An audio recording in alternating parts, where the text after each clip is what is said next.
Reports have surfaced right around Halloween time that there is a haunted hotel in the city of Oklahoma City where the Thunder play. And many Lakers players have been outspoken about this, one of which was very accepting. That player, Metta World Peace.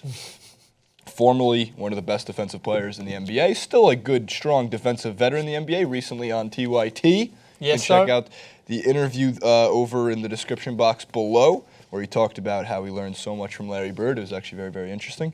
I shouldn't even say actually. It was very, very interesting to hear those stories. It's when he was playing on the Pacers. But so I have a couple of elements because it has to do with Metta World Peace staying at this hotel in Oklahoma City. And this is what he had to say about why he didn't want to leave the hotel even though he knew it was haunted. The ghosts were all over me. I just accepted it. They touched me all over the place. I'm taking one of the ghosts to court for touching me in the wrong places. He continues to say, or I'm sorry, this is also half of the Bleacher Report article, a story like that makes you wonder why he wouldn't go elsewhere. After all, Medina, who is the writer of the article in the first place, reported that Lou Williams and Larry Nance Jr. paid for their own rooms at a different hotel because they didn't want to stay somewhere that was haunted. World Peace had a classic Artest answer. Quote, I was watching a good movie, Money Monster, and I was tired. I didn't want to move. Money Monster featuring Cenk Uygur. That is a very, very Metta World Peace answer. I also do like that Metta World Peace has had so many name changes that you can refer to him to the same person 3 different ways. Because the guy wrote Metta World Peace had a very Ron Artest answer. It's Ron Artest had the panda's friend responds to that Metta World Peace answer. Right. Francis, first of all, do you believe in ghosts? It's the day after Halloween. Oh, so I'm glad we're taking it this way and we're not actually trying to I thought we were going to be like, so let's talk about this.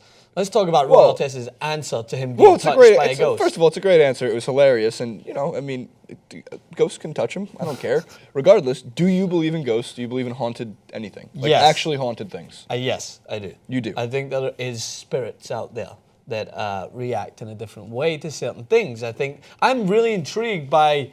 I guess I'm really intrigued by whether or not there's actual substance behind it. I think they're interested in if it's a house that maybe had some sort of tragedy behind it, and then that house happens to have some instances like the Amityville horror house. Yeah, like people are like, oh yeah, this is definitely haunted. Like I was actually on the way to I think it was on the way to my house before I purchased our haunted Halloween Horror Nights tickets, and I was listening to a radio station, and they had one of their radio DJs go to the Pasadena Haunted Playhouse, and apparently it's really haunted, and the guy was talking us through what he was experiencing. He said that tons of people go through, and it's always when the men go into the women's bathroom that they feel some sort of anxiety that there's someone watching them, there's someone angry at them, and then when the women's go into the men's bathroom, they are obviously angry when they're in there. So I was like, okay, that's...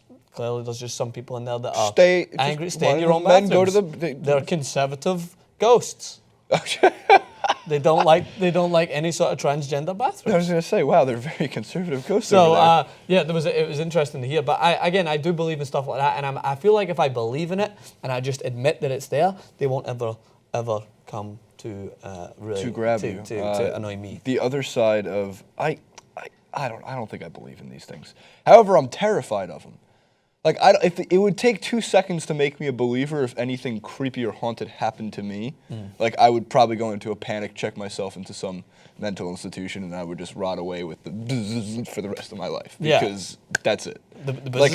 What's it called when they do the electroshock therapy? I love how they say call it, by the way, electroshock therapy. There's no therapy involved in that. There's nothing therapeutic about the bzzz. So I love that Larry Nance Jr. and Lou Williams just got there no, screw that. We'll go stay at the Motel 6 down the street. There's no way we're staying in this haunted place. I also think there's a bigger storyline here. For one, Oklahoma City Thunder have a very big home court advantage because they say it's a very loud stadium. Or they just put their opposing teams in haunted hotels.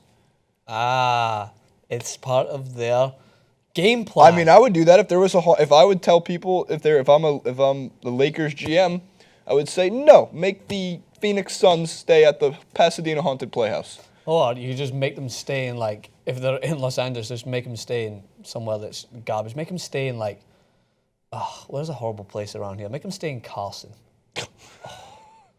You're staying in Carson. Is that where you're from? I knew it. Oh, okay. That's knew Edwin, exactly by the that way. Edwin was going to respond. That's Edwin why I felt turns saying, so quickly. Make him stay in the Pacific Palisades. Oh, Brentwood. That's what Dan's at. He's in the corner like. Whatever. It's Make haunted him there. stay in New Jersey. Anyone stay in New Jersey. Lastly, where you mentioned New Jersey, my sister just moved to I'm not going to mention the town, but it's a town where the Blair Witch Project happened, right? Yeah. So I told her guess who's not showing up to your house for Thanksgiving this year? Yeah. By the way, and what also freaks me out is remember we were talking about this on the way to the Halloween Horror Nights. Like when little kids tell you that they experience stuff like this. Yeah, there's something really truthful about a little kid, especially with how vulnerable they are, and they're like obviously in all these movies they're portrayed as the ones that you're expected to turn haunted. That's why I don't like little kids as much unless I'm really sure that they're not haunted. If my little kid is haunted, it's going up for adoption, undoubtedly. And there was a story. It was great knowing you, little Jason. You're going up for adoption. Maybe you'll become like Mike. There's a family member in my family that recently was telling my parents as he was visiting that they were asking him what it was going to be for a Halloween, and he was telling them that he didn't really like Halloween. He said why, and I can't remember the lady's name, but he actually named this lady. Says she doesn't like that, and they're like, who's that? And it was like, oh, she's the lady in my room at night for a bed. Gee, no, and I was man, like, no way, nope, nah, nope. I don't care about you. You might be a family member, but I'm going to keep my distance Open it up. from You you. want to open this up? Because it's a big old can of nope. Nope. Scotty, All right. don't. Scotty, don't. Scotty, do. Happy Halloween, the happy day after Halloween. Hope everyone enjoyed their Oh yeah, weekend. it was Halloween. I was trying to check my. I went out last night. Oh, what were we dressed There up was as? I didn't dress up. There was nobody. I put on my friend had a camel head, so I just put it over my If head. you just get a bunch of different animal heads, because you had No, a horse I head wake the other up. night, and you Yeah, got a that camel got head. confiscated. I was gonna wear that today, yesterday on the show. You should have just drew a camel on your toe. Camel toe. That's funny. That's funny. That's what you could have been. That's funny. All right, like, favorite, subscribe. Leave us your best Halloween haunted story in the comment section below, and we'll see you next time.